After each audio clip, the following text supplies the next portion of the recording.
and my brother and my sister in Rhode Island. I go to that shop and I often run into people that I know, and I haven't lived in Rhode Island since like the mid 2000s. And, it's just this example to me of like, this is the kind of shop, and I think they've been open since the late 70s or early 80s. So I always see that there's this kind of long arc of coffee, and for me, it's a beautiful thing of the community and the world of coffee together. And they should be really, mutually working together in a fun way. We can do all the work on the coffee nerdery side to make beautiful coffee happen and sell that coffee. And then on the other side, we can do all the community work that is more important to create a space that's welcoming of everybody, create a space for the arts, and try to encourage all the beautiful connections in the community between everybody that's here and all that other fun stuff that we get to in our village, which I really always talk about Ames as a village. And for me, it's amazing to be in a town like this where everybody knows each other and there's so much love and connection among the people. And I don't take that for granted at all after living in lots of places where that wasn't the case. So yeah, the coffee spiel that I would want to give, I know I saw Jacqueline today and this morning at the shop, and she said that, it'd be great to talk about some of the botanical and the shade-grown elements of coffee, and I'd love to talk about that in relationship, the relationships that we have with a couple different farms. That's probably a good place to start. So when we started roasting coffee, how I got into the coffee business, we started in 2011 in Gainesville, Florida. And the first supplier that we got in touch with was a family that had a facility in Georgia where they imported all their coffee from their farm in Nicaragua to Georgia, to the Atlanta area. So I developed a relationship with this family at that point. And then as we grew the coffee business, we bought more and more from them. And this is 2011, 2012 down in Gainesville. And then they invited us to come out to the farm. And so this is a farm in Matagalpa, Nicaragua called Selva Negra. And you guys may have seen this coffee or, had this coffee from us before, but it's definitely in the rotation of one of our regular coffees that we do. So we got to visit the farm. It was like January 2013. And we brought our daughter with us at the time, who was 1 year old, to Nicaragua. And that was really a very adventurous thing. And my wife, Dara, who some of you might know, she was very anxious about the baby, the new baby, right? Keep the baby safe. And here we are taking her to this developing country where, we don't really know what to expect. And both of us had done lots of trips to developing countries and had some idea, but we didn't know what it was going to be like to bring an infant. So famously, in the airport, right? First thing, get off the plane. And Dara says, I have to go to the bathroom, watch the baby, for a minute. Here she is, 1 year old, running around. And she comes out of the bathroom and I'm drinking water with her out of the water fountain, the bubbler, as we say in Rhode Island. And my wife goes crazy. How can you let her drink water, in the airport in Nicaragua? It's like, we just landed, don't forget. So it was that kind of trip. There were lots of, pits and lakes that were unguarded and wildlife and lots of fun adventures with the 1 year old in Nicaragua. But we really had this amazing immersive trip in seeing how they process coffee. And in the coffee world, it's called an origin trip, to go and see how the coffee is produced. Because as a roaster, right, it's like I buy this coffee, I might not care, right? It's like the raw product shows up, I buy the raw product that I want, it can be just that. But for most of us in the coffee world, we have a tremendous passion for all these details. This is a business of people that have passion all over the world that are involved with coffee. So there's really ample opportunity to go and see how it's done. So it was amazing to see first how the coffee is grown. So you get there and you get into the city, and then you have to drive up into the mountain, no lights, very rural. We get there at night, and then you get out to see how the coffee is grown. And they're really a model farm in so much of what they do that it's 100% shade cover of old growth hardwood shade all throughout the farm.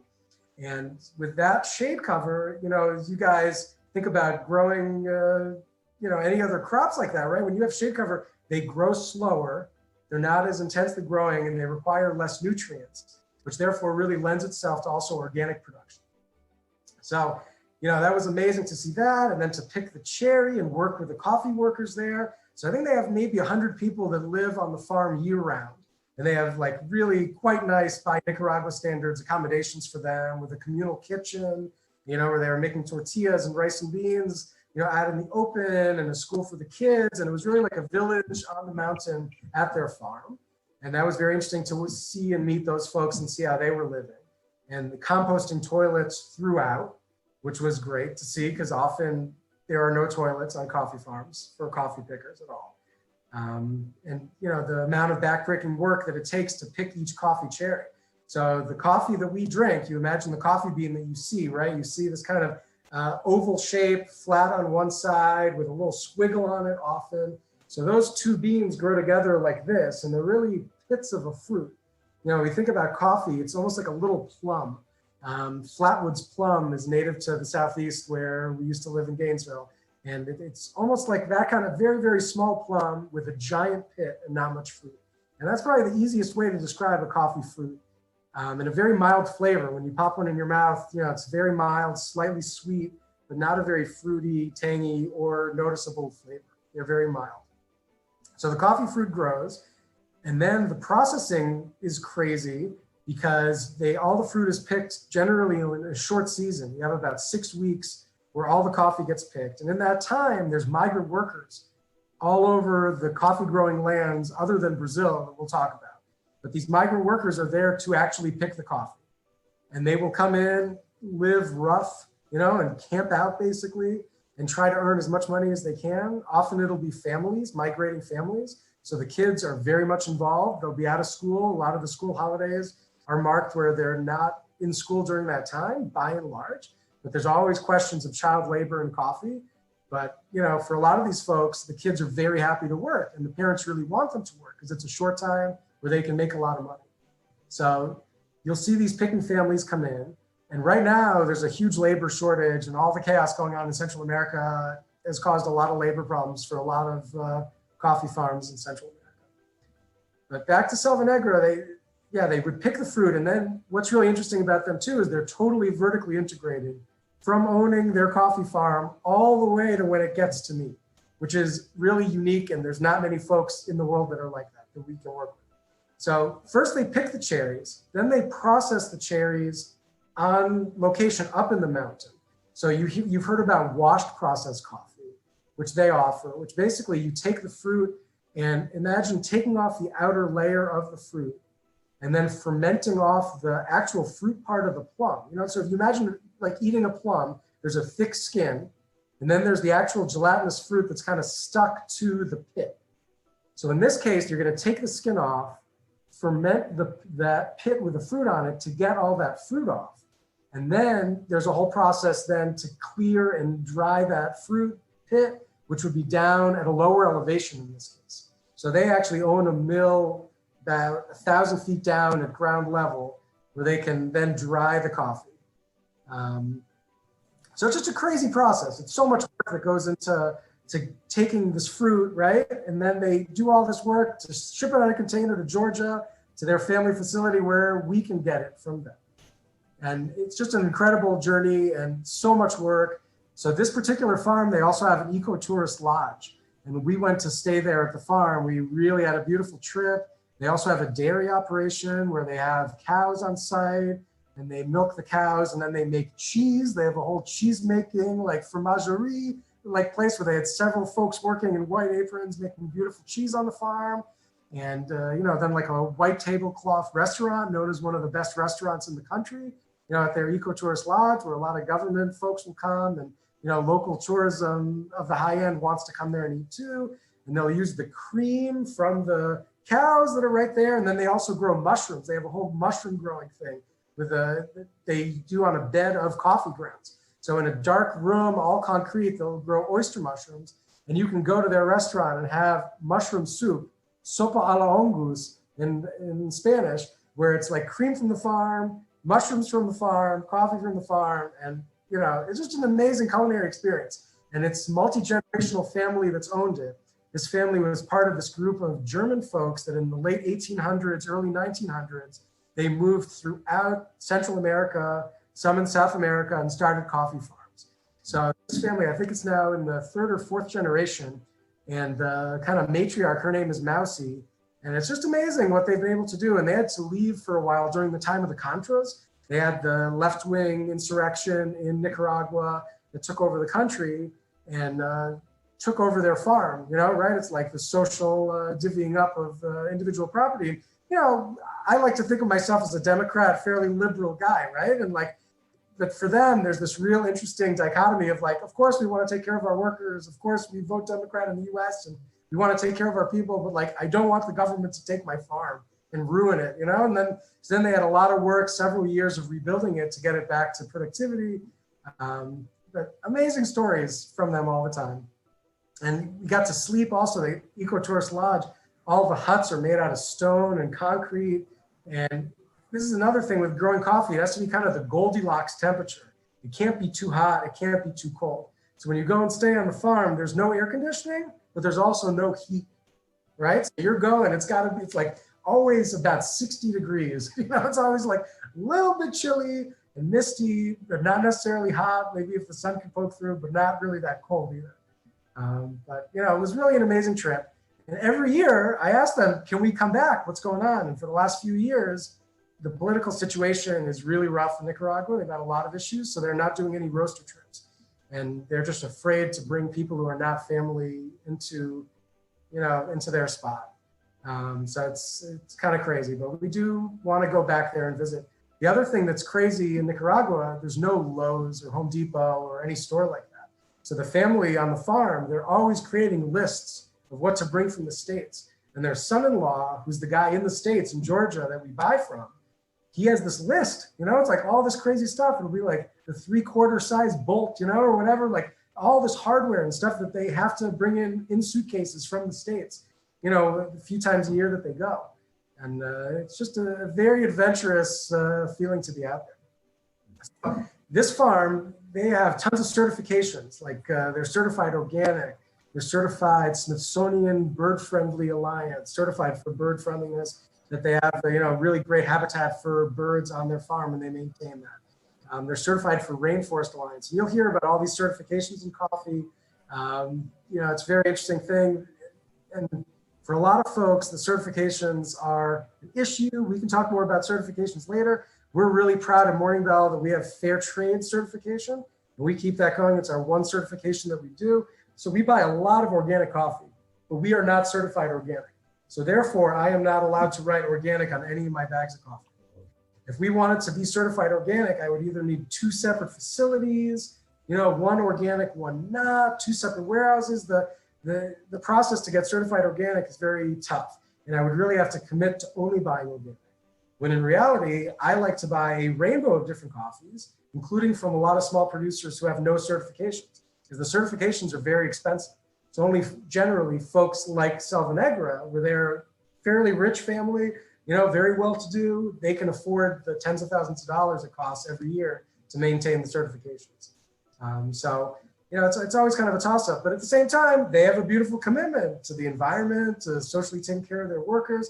They're also a hotbed of both activism locally and also international research. So a lot of researchers over the years have gone and stayed at the farm and done research projects. They famously had a whole German research group do a bioincubator kind of thing, like a biodigester of all the water that they use in the washing process. So they were so proud to show me this giant biodigester. It looks almost like a grain silo that we would have in Iowa, this giant thing, so that they don't put any of this really sugary water. You can think about, a coffee farm doing this wash process. They're dumping water back into their watersheds all the time, polluting the watersheds during the time they're processing with this very sugary water. So you could have a biodigester that digests all that sugar, right? And that should be a great idea. So, it's stuff like that. And I have a lot of Peace Corps folks also that go and stay with them and do Peace Corps work there. So I know there's a lot of folks on this call I can see who are connected with the Octagon too. And there's our friend at the Octagon. I'm blanking on her name, that she's been very involved in the Octagon, but she stayed at Selva Negra too. So it's really an amazing place. So that's one example of one farm that we buy from. So they have a lot of different varieties of coffee, a lot of different processes. So just like for plants, right? You think about different varieties of roses, the plants that you guys might be familiar with in your garden, same thing as varieties for plants in the coffee world. So you've heard about Arabica versus Robusta. So Robusta grows at lower elevation, much easier to grow, and also rougher. tastes bad. You guys ever have a chance to just drink Robusta? It is famously tastes something like tires or fresh laid tar on pavement. You know, it's like those are the kind of notes that you're going to get from even some of the best Robusta in the world. It just tastes bad. But it's easy to grow in places like Vietnam. This is what you're hearing about, that they have large growing market for Robusta. And a lot of that coffee ends up getting blended into Italian espresso, but more than that, it's consumed in the developing world and made into instant coffee. So this is kind of one big part of the coffee world is Robusta. Arabica is what we sell, what most kind of good coffee that you would think of that you can buy in the States has to be at least Arabica, no matter how it's treated. And that's the variety that you would see, or that type. Now within Arabica, just like roses, there's hundreds of different varieties, both native varieties that are native to Ethiopia, and then lots of different varieties that are new and have been developed through hybridization. And that's really amazing. And the varieties, like for me as a coffee roaster, it's so crazy to be able to taste these different varieties. And we love to be able to get farms if we can get like, all right, that it's the same terroir, right? It's the same people growing it, the same processing, and where the only variable is going to be the variety. And it's so interesting to suss that out. And a lot of these varieties are developed for leaf rust resistance. So all over the world, this has been an issue for several generations. There's this fungus called leaf rust that totally destroys coffee plants. And science has been working against this. There are good fungicides that are not organic certified. A lot of organic farms like Selva Negra, they try to make their own fungicides out of whatever materials because they can't use, commercially made fungicides. But basically it turns the leaves yellow and it kills the plants. And this is a big problem, obviously, for these guys that are trying to keep the plants alive. So there's been a big movement in the last 10 years to develop hybrids that are leaf rust resistant. Awesome, right? Like totally, everybody should grow it. The big problem is some of them taste horrible, really, really bad. And, so we'll get these samples from farmers that like, everything looks amazing, and sounds like it's going to be great. And we'll taste the coffee. And sometimes at this point now, we'll even know based if they tell us what varieties are in there. Like famously in Honduras, there's been a big distribution of coffee farmers of this variety called Lempira. And it was developed for leaf rust resistance. It didn't really take off in any other countries, but for whatever reason in Honduras, there's tons of Lempira. So all these farmers, like we have never bought a coffee from Honduras, which is crazy because often they're blended with Lempira. And I can taste the Lempira. It's got this rough, earthy vibe to it. And I am not into the Lempira. And so that's an example of one that tastes bad. And there are a few other ones too that are out there. On the other side, there are some that have been developed that coincidentally taste awesome. And the example of one of those is called Paranima. And we've been able to get some of that from Selva Negra in some of their test beds that they've grown different varieties. And I think it was last year, the year before that, we had some of the straight Paranima, where they would take that variety out and process that as its own lot. And it really had a beautiful nutty flavor, not quite as deep chocolate as like a coffee from Brazil, but more of a nutty flavor with a great low tone to it, which for Central America, that's a note that they don't often have in their coffees. And it really balances out their coffees in terms of the flavor spectrum. So now I know Selva Negra is definitely blending some of that into their normal farm blend, their washed blend that they sell. And it's a great flavor. So these varieties are really interesting, and there's always new ones coming out. And there's a lot of folks that are working on them to try to get that sweet spot of varieties that taste good, have good growing characteristics, that they're leaf rust resistant, but they also produce well. Some of the more classic old school varieties like Typica and Bourbon, they don't produce well. Like their just yields are very low. So for the amount of land that the farmers have to work with and the amount of work that they have to do to put inputs into their farm, they're getting less out of it. So there's always a toss-up for the farmers, and for them, the switching costs are very high.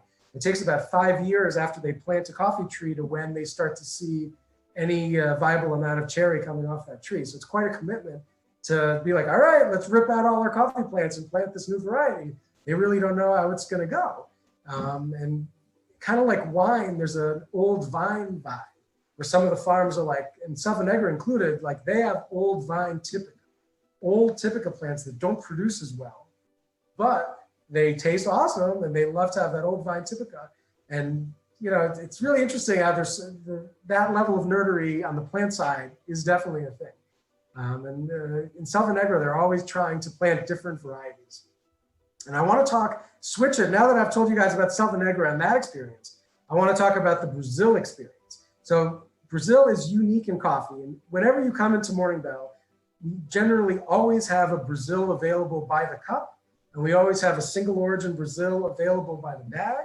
And we have a lot of other blends that we do involving Brazil. And Brazil in many ways is like, people say it's the soul of espresso. It's kind of the taste in the US. Brazil is a coffee flavor that we grow up with, that we associate just with coffee. When you have a nice, well-done cup of Brazil, it hits some kind of psychological spot for us as American consumers that is classic. And Brazil is very unique for coffee because, like we talked about the pickers in Selva Negra, Brazil almost is 100% mechanized picking. So in Iowa, right, we've all seen the combines. Imagine the monoculture farming that we have surrounding Ames. Brazil has that equivalent, but in coffee. Only place in the world that has it. So the coffee farmers in Brazil generally are the equivalent of Iowan farmers. They tend to be very well capitalized, pretty rich, you know, good international exposure, whether they're interested in exploiting that or not. You know, and they have big areas that they farm. And for them, it's really a choice to be more sustainable. And it's a choice that's not often rewarded in the market. So there's very few Brazilian coffee farms that have any certifications. There's almost no organic or fair trade coffee coming out of Brazil. I think it's literally like you can count on two hands the number of farms, and some of them are hobby farms where they don't export it at all. The other crazy thing about Brazil, like other countries in the world too, but Brazil is really the most extreme in this, is that they do not import coffee. And this has been a rule there, I think, for decades, maybe since the 50s. So now you have huge cities in Brazil, right? Rio, Sao Paulo, it's a huge population, coffee drinking cafes. All those cafes can only sell Brazilian coffee. So you can imagine like how that affects the economy there in terms of the varieties they want to make. So for many Brazilian farmers, they're trying to figure out, how do I grow coffee in Brazil that tastes like a coffee from Panama or tastes like a coffee from Ethiopia? And for them, that's always the thing. So like, they love trying to figure out how they can make the taste different, where most of the American consumers, like, we tend to want a coffee that tastes like a coffee from Brazil, you know? So it's really interesting to see what those farms, the bigger farms, are trying to bring out, because a lot of it is for their domestic market in Brazil.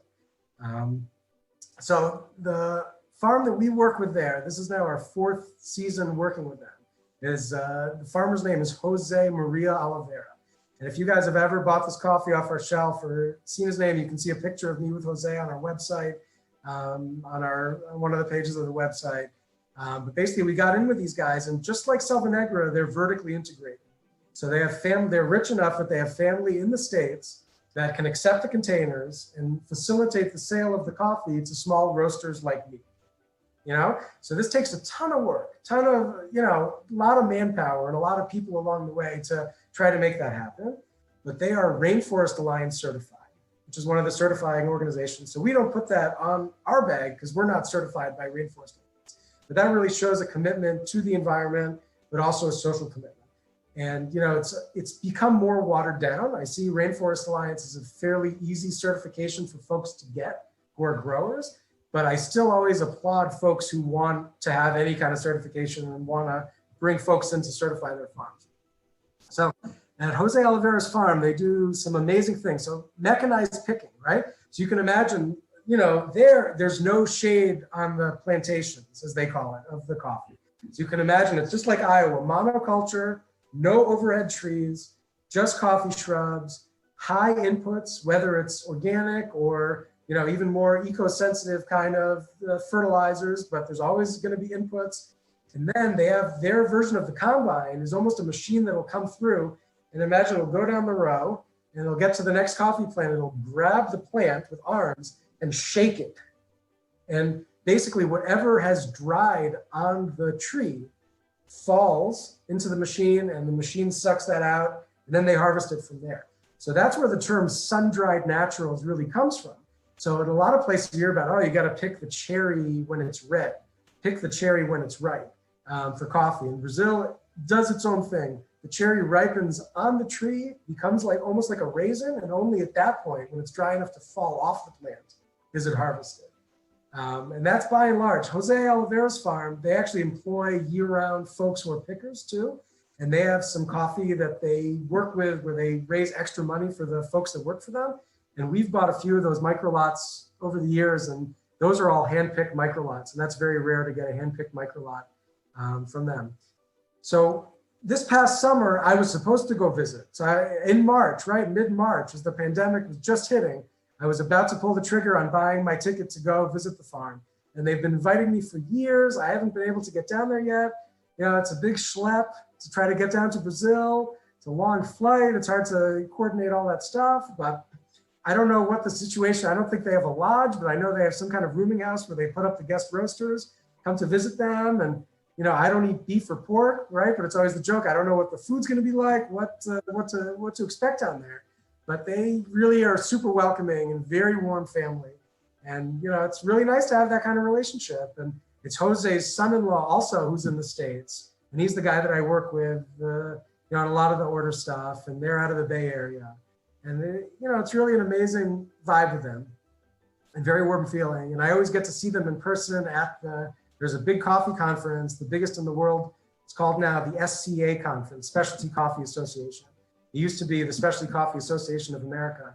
And this is going to be our 6th year going to this conference. And I always volunteer. It's super fun. And that's where I go and learn what's happening in the industry, you know, pat myself on the back for all the good things I think I'm doing, and then slap myself in the face for all the stuff that I learn about in the industry that I don't know anything about. You know, that's like that every year. You know, it's an amazing, diverse, international conference. And you have coffee growers from all over the world, equipment folks, roaster manufacturers, roasters, baristas, like all the folks that are involved in all these different chains of coffee all show up there. And it's a very lively thing. And of course, in the coffee business, I am very old.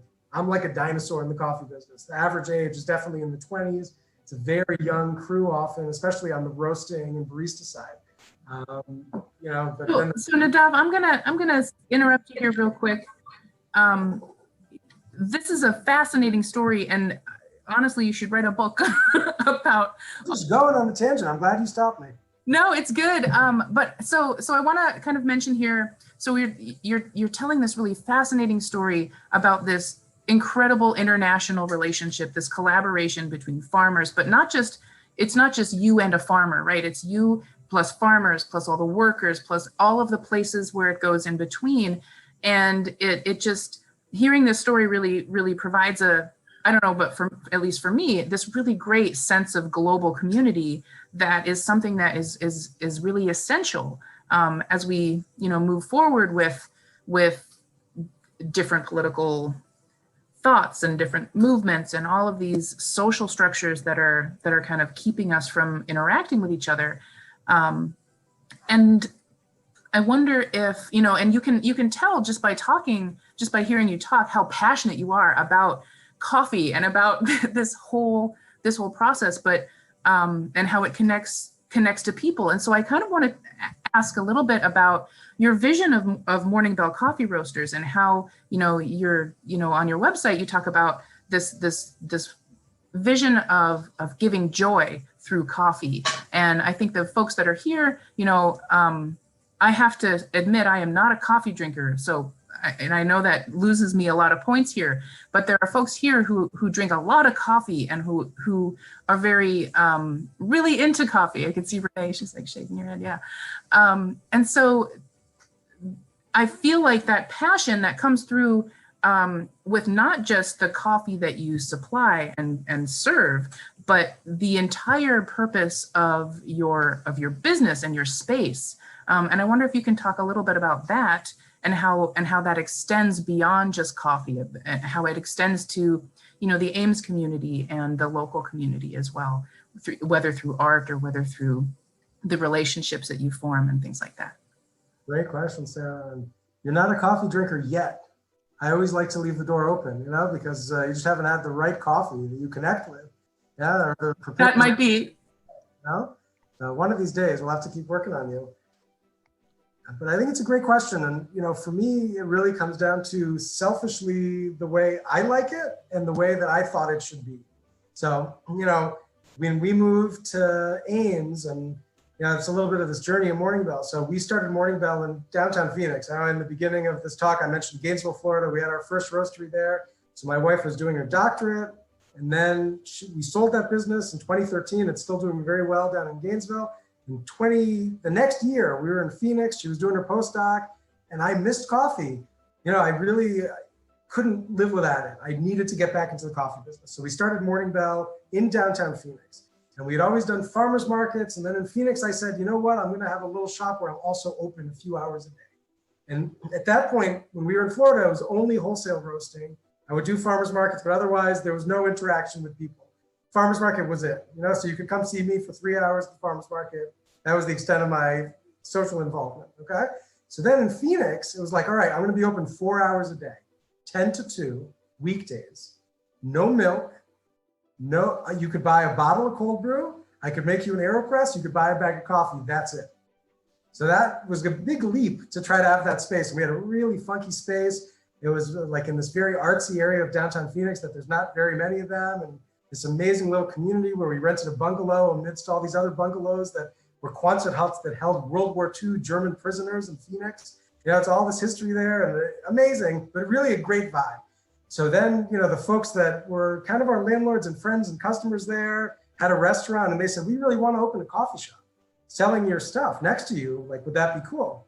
And I said, awesome, because I don't want to open a coffee shop. I have no interest in ever owning a coffee shop. So let's see how that works out. So they opened the coffee shop next to us, and it went great. And what was great about it is I was able to be involved with the opening of the coffee shop and supply all the coffee and dial in espresso with them and all this stuff without having any responsibility to hire and fire the employees, right? Do anything related to it. So it was great to see that they could do it. Because then, a year and a half later, when Dara says, you're moving to Ames, Iowa, whatever, it was like pick a place off the map, right? Like we had never been to Iowa before, and she got her tenure track job here. It was like, okay, we came to visit, it looked great. There wasn't any specialty coffee here, right? There was no Horizon Line in Des Moines. There was like, you had Java Joe's, basically. There wasn't much here in 2015 in that way, compared to cities that we lived in.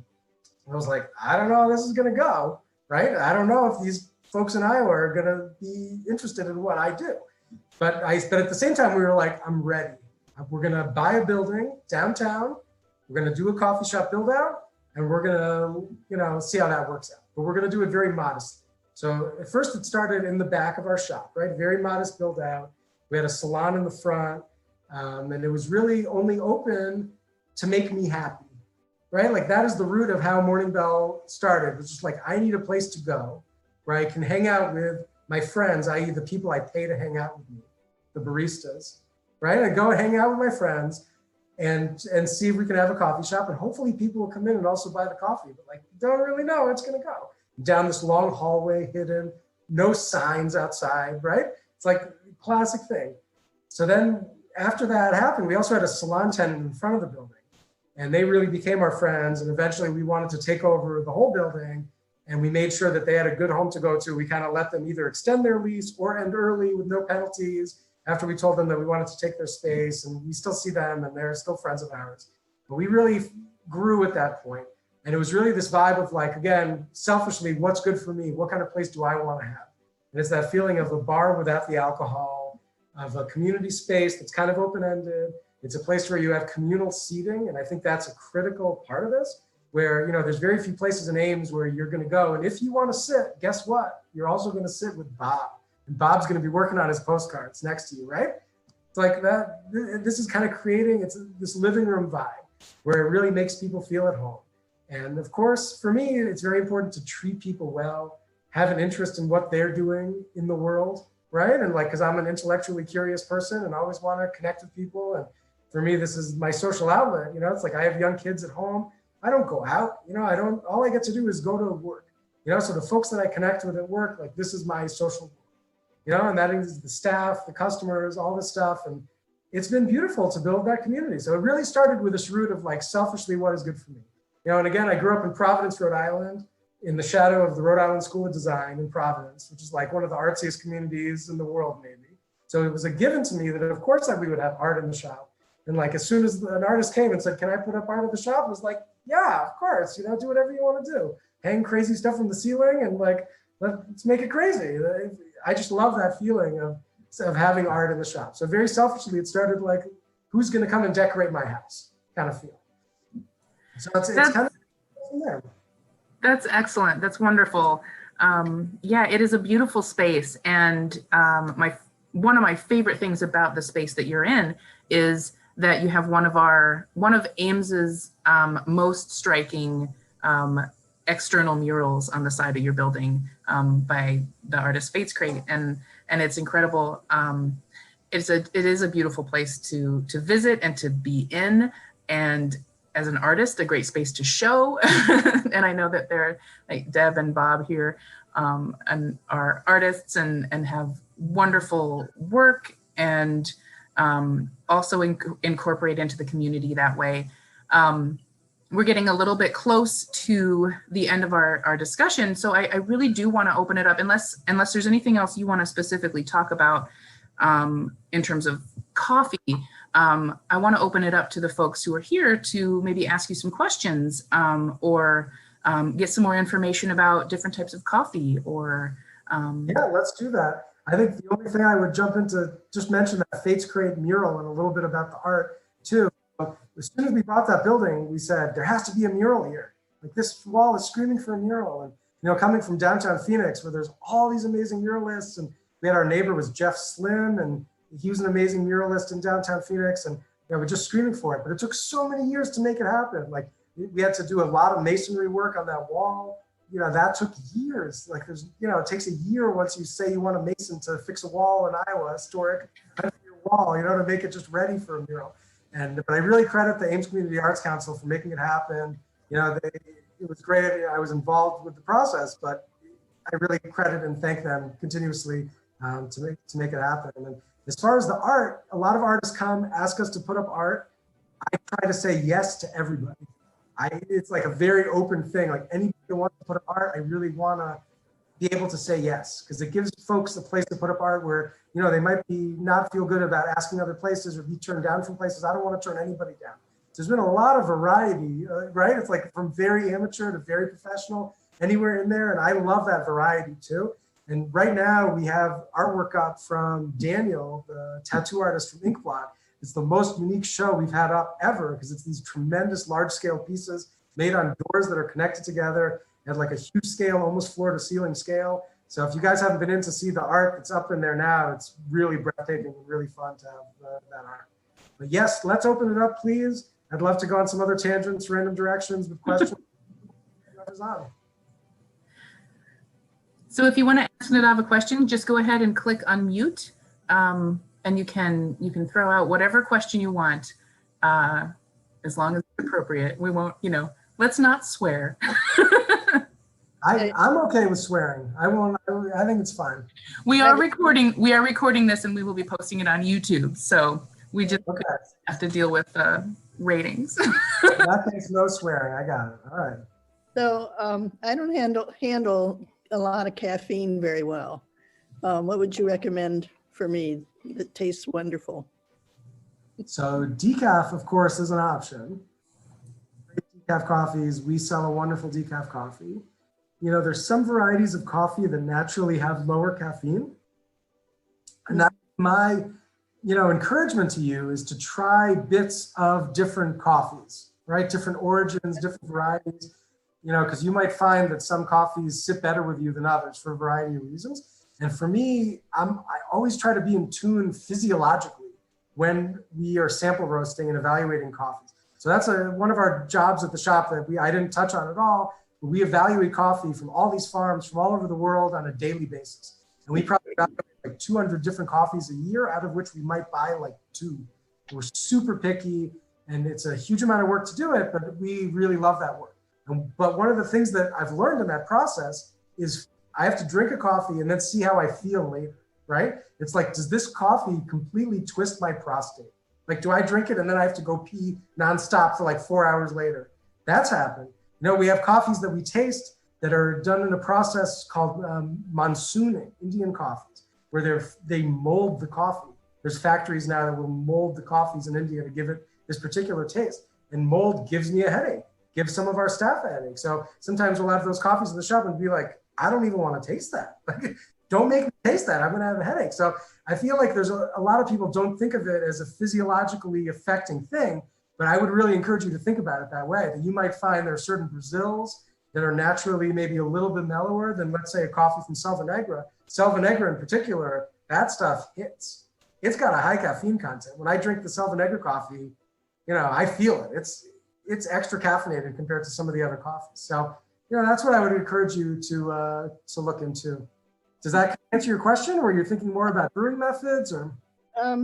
No, I'm a beginner for coffee. I'll just occasionally, but I do like the taste of it. And so I'd like to have it more often and not get all jittery. We'll have Bob come by and buy a bag of decaf, and we can grind it for the French press, or you can make it in the Bialetti. This thing, I need to stop by and get some grounds for this.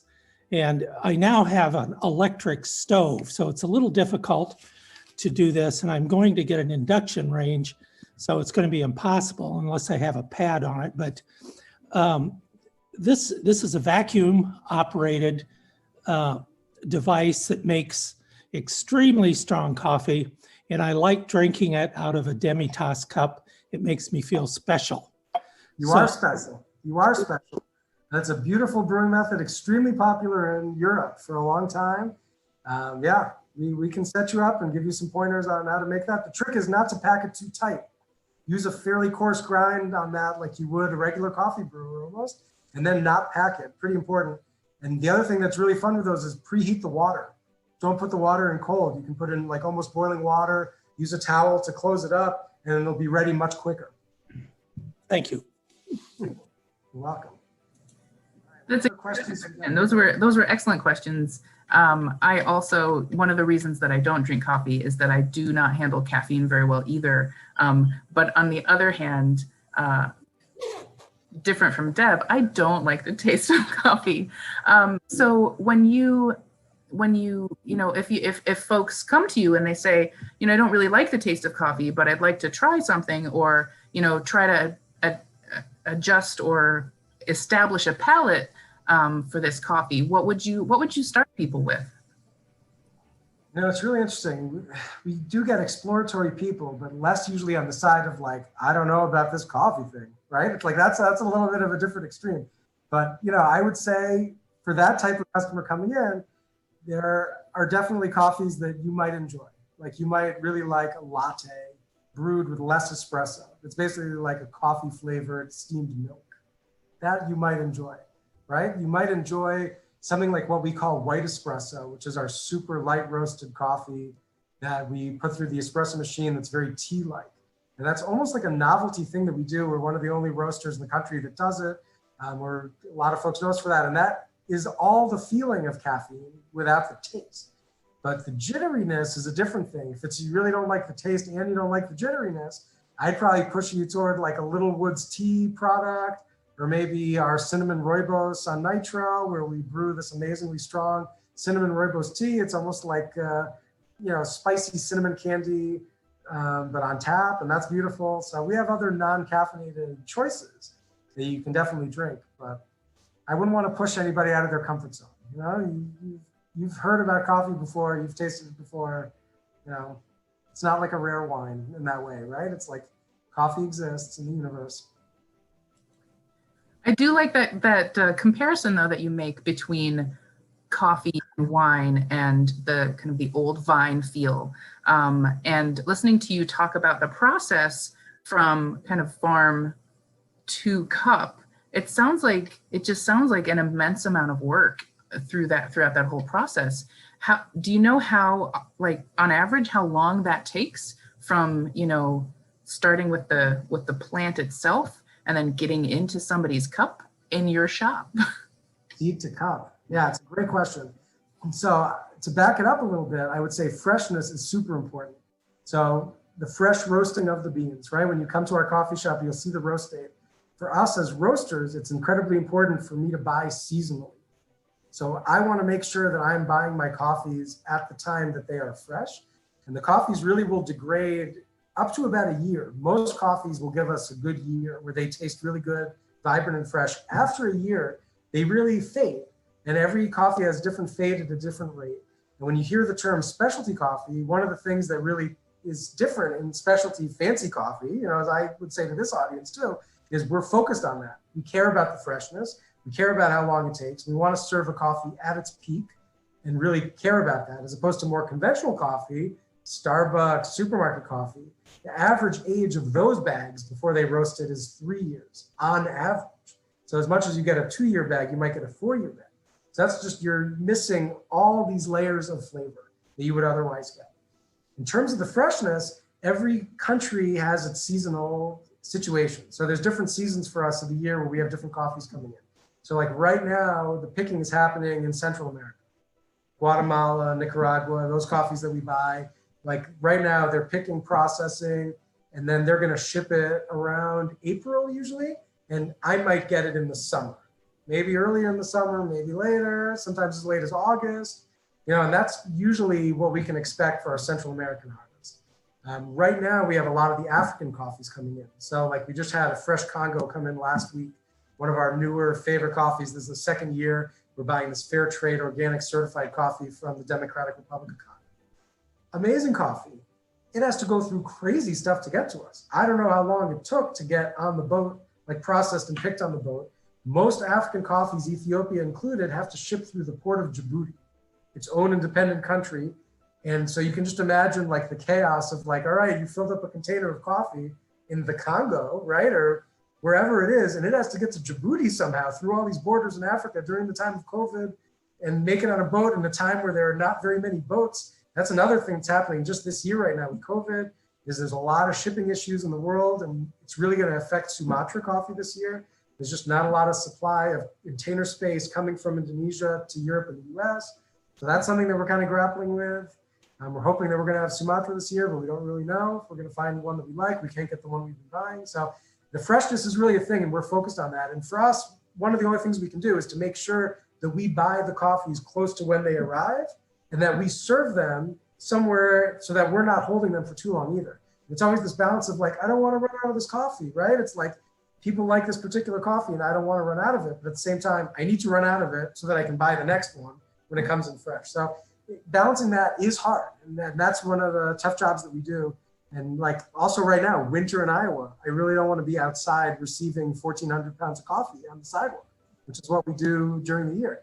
So, everything is moved by hand, 150-pound bags, sometimes by me still, old man, but we have the staff that they love to move. Coffee bags are really good at receiving coffee, but it's a lot of work. It's a lot of labor, but we don't want to do it in the winter. So I try to buy already usually by December, the latest, all my coffee's in. I don't want another delivery until March or April. Wow, that's intense. The shipping issues that occur because of the pandemic really, they really trickle out to all aspects of the suppliers and the local businesses. What other questions do folks have? I can kind of talk here unless anybody wants to jump in, or if you have a question that you want to throw in the chat, you're welcome to do that as well. We're just about out of time. So I do, while I'm talking, if I see a question come through, I'll be sure to ask it. Otherwise, I do want to make sure that that folks know where to connect with Nadav. Morning Bell Coffee Roasters is on Main Street here in Ames, Iowa. And I've shared a few of the links, their website and their Facebook post in the chat. So if you want to take a look, and you can read a little bit more about the fascinating story that we heard today about the farming relationships, and then also go just for the view, for the ambiance once we can reconvene in those public spaces. So hopefully that will happen sooner than later. And thank you so much, Nadav, for sharing all of that with us. If there's anything else that you want to share with folks, any final messaging, or any other, we have a special going on or anything like that, feel free to share it. Just thank you, Sarah, for inviting me, and Jacqueline too. And I love to talk. It's super fun to talk about coffee and talk with folks. Ames community, all you customers of ours, it's amazing. It's a love fest, and we're so thankful for all the support that everybody has shown us in Ames. And I often describe it to folks. It's not just like we have customers that like us. No, it's like a warm embrace. It's like a squeeze, a hug that sometimes hurts a little bit, right? Feeling that we have. It's like holding a cup of coffee in your hands, right? It's that warmth that radiates outward. And I feel that, especially during the pandemic, people have really voted with their wallets, and people really have said, like, we want Morning Bell to survive and stay open. And, it's really an amazing feeling, and it fills my bucket. I'll put it that way. The people of Ames fill my bucket on a daily basis, and I can't be more thankful to all you folks. Well, wonderful. Thank you so much, Nadav. And I will end with a comment that somebody left in the chat. I have to run, but you are an amazing human being, Nadav, and we are so lucky to have you and Morning Bell in our community. Cheers. Thanks, folks. Thanks. We did record most of this. There was a little hiccup at the beginning, but we've recorded this, and we will put it on our Ryman Gardens YouTube channel at some point here. And feel free to share it, embed it, take it, whatever, do what you want with it. Again, I appreciate it. Thanks for joining us, everybody. Total joy. Thanks so much, Sarah. Appreciate it. Thanks. Thank you, guys. Bye.